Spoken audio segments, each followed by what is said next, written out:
Hi everyone, Sal here from Khan Academy, and as some of y'all know, I have released my second book, Brave New Words, about the future of AI in education and work. It's available wherever you might buy your books. But as part of the research for that book, I did some interviews with some fascinating people, which you are about to watch. I'm very excited to introduce you to our guest, who probably needs no introduction, Bill Gates. Bill, thanks for joining us. Great to see you. So I know AI is very front of mind for you. Obviously, all of us at Khan Academy have been thinking a lot about AI in education, and the focus of this is AI in education and work. And I'll start with a question that I'm getting from a lot of teenagers and folks in college and their parents is, given what you know about what's happening in artificial intelligence and maybe in other technologies as well, like what advice would you give to someone who's trying to figure out what skills should they focus on or not focus on? What should they major in? What are the jobs going to look like or not look like? Well, the AI will make people more productive. And, in some cases, like writing software, there's a lot of unmet demand for good software. You can make it higher quality software. Exactly what the job market looks like is very hard to predict. But the deeper your skill set, whether it's medical consultation or scientific thinking or customer support, the more value that's going to have, even in a world where your productivity will be enhanced by having this sort of almost free worker looking over your shoulder, giving you advice, giving you lots of feedback on what it is that you're doing. So I don't think there's anything like, don't become a barber or a radiologist that we have in mind, because the new capabilities are very horizontal in nature. It's not a topic specific set of advances. So it's kind of like everyone's going to have an intern or a research assistant or an analyst. So maybe the answer is don't be the research assistant or the intern or the analyst. Learn to manage them. Yeah, and of course, jobs like helping handicapped elderly, helping to motivate students. There's such an infinite demand for those things, even in the rich world, but even more dramatically so in developing countries. That jobs that require deep human connection and empathy. We'd say it's a long ways off before there's a substitute for those things. We have two revolutions kind of in parallel. We have this ChatGPT enabled sort of reading and writing white collar enhancement. But in the meantime, people shouldn't underestimate that the blue collar sort of robotics eventually leading to a humanoid robot that's quite general purpose in terms of the physical skills, arms, legs, things that it can do. That's also happening. And so the good news is that we're going to have more leisure time, that a lot of the shortages that we have on medical advice, or when we get confused, being able to be straightened out, we have this supply of these new capabilities. And the unique roles that humans take on, or how they'll take their extra spare time and make that fulfilling, those are our challenges. What you just touched on is interesting, because I think people have always theorized that, hey, we're going to get more productive, we're going to be able to do more with less time, and so we'll have more leisure, which is, I think utopian for a lot of folks. But it looks like the patterns of the past of productivity improvements are, if anything, that the hyper productive are working harder.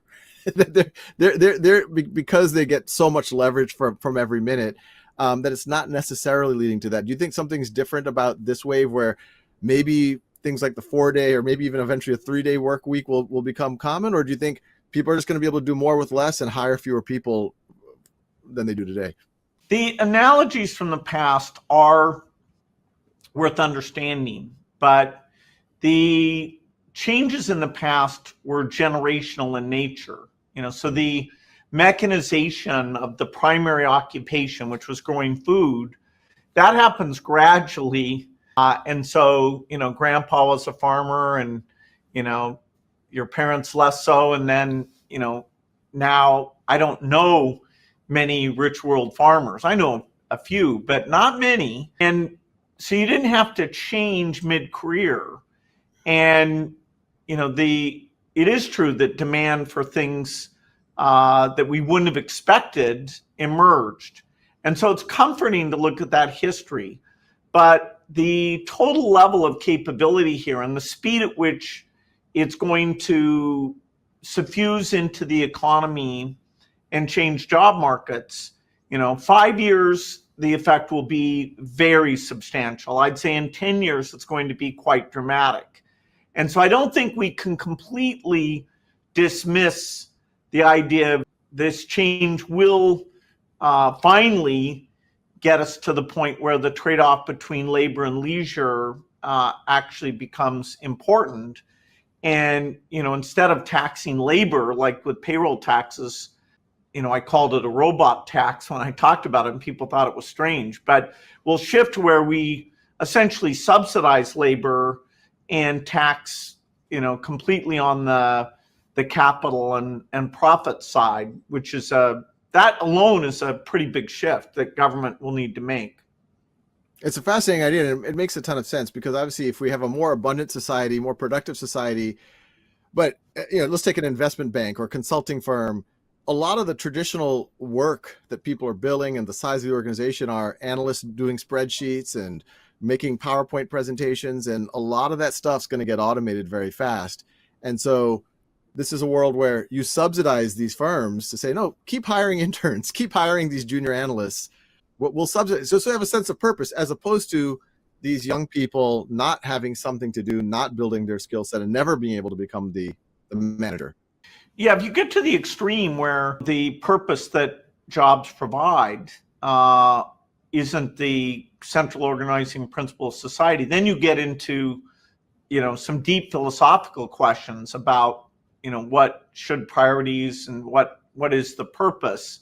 In an abstruse way, the Bostrom book, Superintelligence, touched on that. I don't really think that's been written about all that well. Life 3.0 did a good job of saying, okay, what is the role of the intelligence in these futuristic scenarios? A lot of new books coming out right now. I haven't been able to catch up to them all. Probably some of those will be helpful.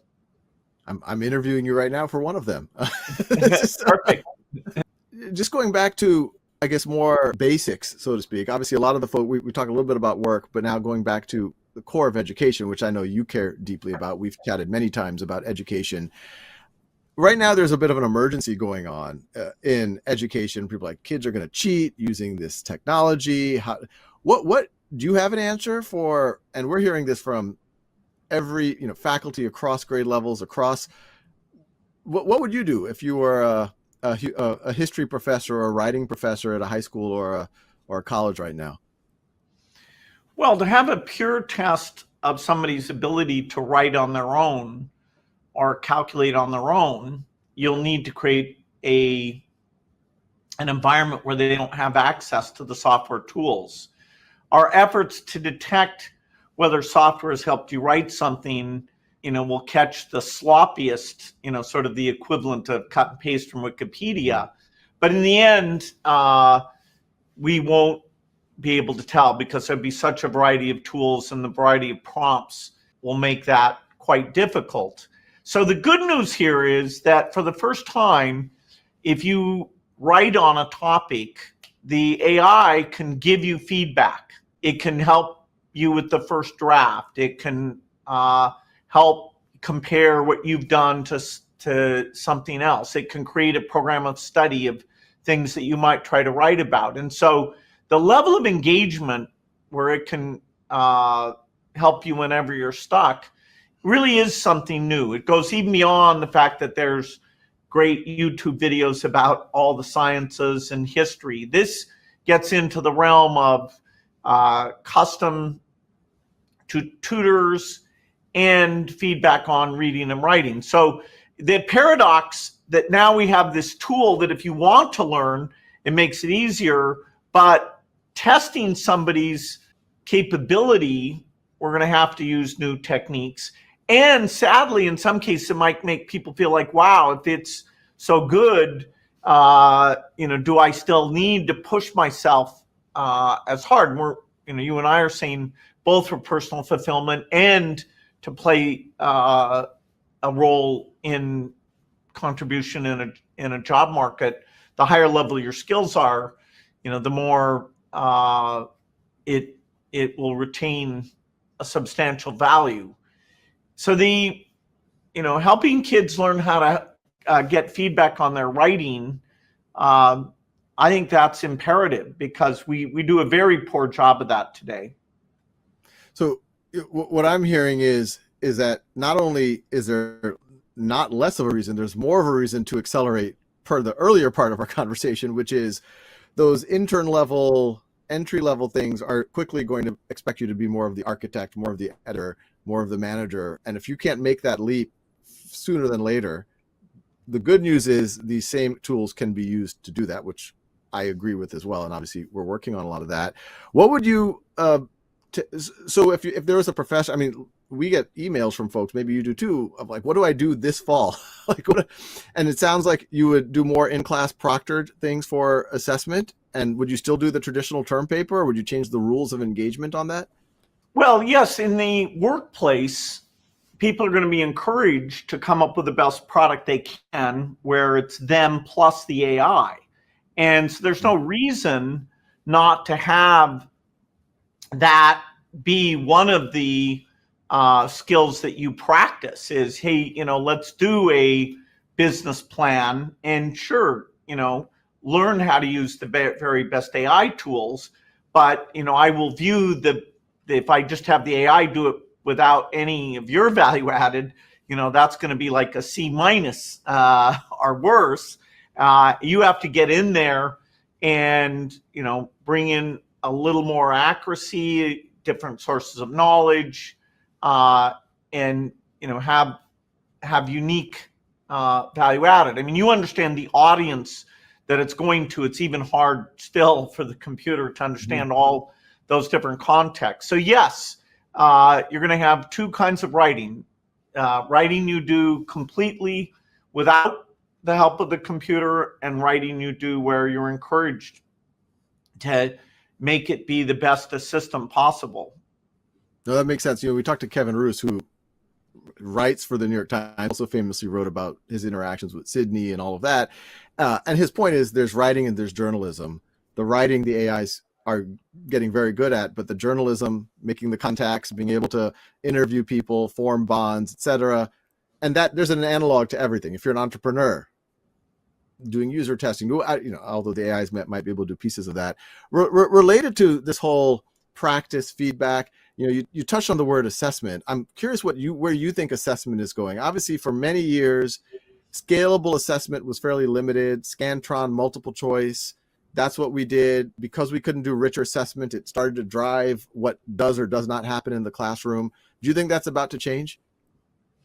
Well, there's a controversy over assessment independent of the AI. Should SAT scores be part of college admissions? I do think proving that your math skills and your basic understanding of history and science is strong, that's pretty important. And that when you want to consolidate knowledge, the fact that you'll be asked very broad questions about it is very motivational to making it accessible, not just, okay, tomorrow I'll know it in a simplistic form, but rather I know how to access it and combine it with my other knowledge. So I'm still somebody who thinks that tests can help you know where you are in a subject area. And, it's a meritocratic thing that you really want to be able to prove that you have some capability. Certainly when I go to a doctor, I'm glad they've been subject to some examination and test of their competence. Now, dealing with the fact that if you have a disadvantaged background, even if you're on a slope to get really good, that looking at you just at that moment in time, maybe shouldn't be directly comparable. that's an interesting challenge. Partly that's why I love the idea of the computer tutor, because it can be encouraging. It can understand what your misconceptions are, and it will, if we can make it available very broadly, it means that the sophistication that, say, my parents, provided to me as college graduates is less unique in a world where the AI tutor is super helpful in a huge variety of subjects. But, I'll stick up in many cases, having a objective assessment of your skills. I think once you move away from that, you're in a very difficult place, even in terms of your own discipline of, do I understand this topic or not? Yeah, no, I agree. And, whenever someone says, oh, I'm against standardized assessment, I'm like, which part are you against, the standardized part or the assessment part? And it's usually hard for them to be against either of those. But I think what they are implicitly saying is they feel like it's maybe not fully capturing where the student is. There's only certain things you can measure. Maybe it's not capturing their slope, to your point. It's a snapshot in time.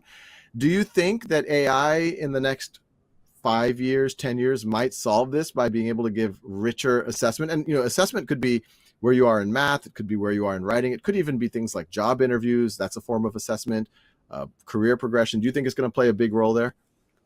Well, I think given that we still have certain imperfections in the AI, people can still be skeptical when we say that a interactive assessment with the AI discussing a topic like your understanding of history or economics, that we can make that equivalent to the very best sort of professor who would engage you deeply. And I think we will get to that level, and that is superior to just a set of standardized questions that have to have sort of a straightforward answer. And your richness of understanding the topic. And there are people who are better at multiple choice type questions and test things. I think you and I probably would have done well educationally, but I think partly we are good at tests. And I felt bad for kids who, the test, I could tell they were intimidated, when that, multiple choice, you have to answer all of these in an hour would come out. So by accommodating a more flexible dialogue, I think different styles of learning will be appreciated. A broader set of skills will be appreciated, but we still have to prove that to people. We're not at that level of matching a great professor discussing a topic with you yet. And then being able to actually give a good assessment of it. Exactly. I think what we've seen, we can emulate the actual discussion part quite good already, but the strong assessment, I think but probably going to happen, my guess. Oh, yes, it's going to happen. I mean, when you have experts who are good at something that's linguistic in nature, and as you gather those data sets and constantly give feedback to them, even with today's mechanisms, which can be improved, but even just with this, we can develop something like a human expert.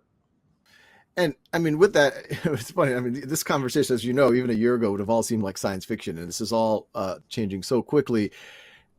I know I feel this way, and I feel like I'm in the middle of it, but still things are changing so fast. You also are probably seeing even more. I want to ask you a long-term question, because who knows what the world's going to be like in even 20 years, but let's say 5 years, which is, I think, what most people should be kind of planning for in their lives, whether they run a company, whether they're a young person for their career. What do you think the world of education and work is going to look like? Like, paint a picture. Are we going to be able to have a video conference with, I don't want to cloud your, what would it look like? How's it going to be dramatically different or not than the world we're in right now? Well, there'll be a certain set of jobs where you're just moving documents around and looking at documents, say, accounting or medical claims, where the depth of understanding in those jobs is pretty straightforward. And some of those jobs will just be purely automated. Then there'll be a ton of jobs where they're still being done by humans. like making greeting cards. And I went back and watched the movie Her because it raises in a pretty. I thought greeting cards were definitely going to be automated because now you can have mass customization of greeting cards. Well, but anyway, yeah, you probably can do it by yourself to take Dolly 10 and say, hey, here's how I want to make fun of my sister, remind her about this thing from the past, and here's some photos to stick in that. So yeah, you might eliminate the professional there because it's very you and the AI can do it in a very bespoke way. But there'll be a lot of jobs left that are just more productive, and that where you have this kind of co-pilot that's taking the okay, convert the PowerPoint to a Word document, and boom, that draft is available for you to have as the starting point. And so that extra productivity will create new opportunity to take things like medical care and make it better, education and make it better, care of the elderly and make it better. Productivity is a good thing, and people have been bemoaning, and there's many books about, we had electricity, and then since then everything hasn't been quite, at least the way it reflects into economic figures, as dramatic as what happened there. This you will see in the economic figures in a big way, both the robotic side of it and the LLM reading and writing part of it as well. So in 5 years, we will be in a different space. Hopefully we won't, elections will still be uncontested, and, deep fakes won't make the problems we already have there even more difficult. It is interesting that government at a time when, it's not as trusted as we'd like, will have to step forward and change tax policies and have retraining policies and, be part of the dialogue of setting rules. The entire industry is saying, there's a role for government here, but, we have at a time where trust in that and the divisiveness is very challenging.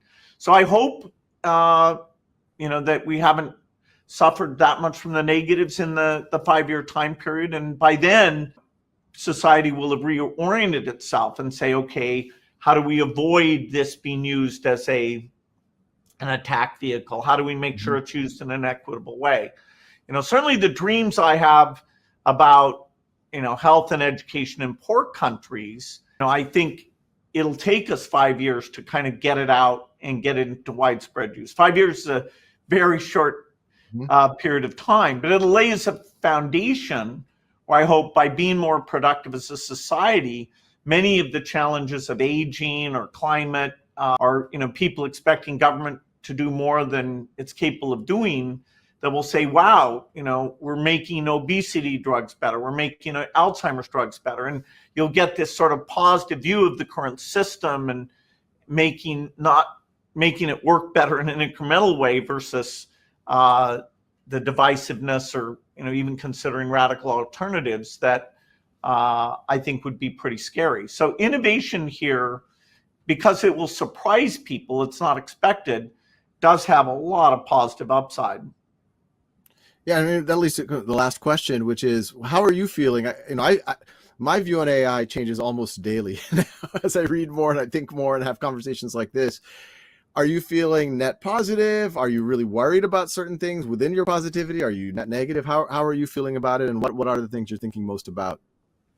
I'm thrilled that when I, sit with the malaria team and we talk about how we're going to have, better ways of killing mosquitoes that, these software things can help with, or, we sit and talk about kids who've decided they're not good at math, that we haven't made much progress, for those kids, just having all the ability to try out their knowledge, that wasn't enough to draw them in. And so that issue of motivation and the fact that AI tutor, one of its excellent things will be understanding the right level, the right encouragement, to make it somebody feel like, yeah, this mathematical understanding of the world is something that can work for me and make my life better, even beyond, what sort of job opportunities it enables. So I'm very thrilled about that. The world that we're delivering it into and its ability to have, complex factual debates and, different countries try out different regulations. I would say that the political challenge where everyone says government has this big role to play to take advantage of the positives, for example, changing the tax structure, and to mitigate negatives, deep fakes, bias, AI-enabled cyber attacks.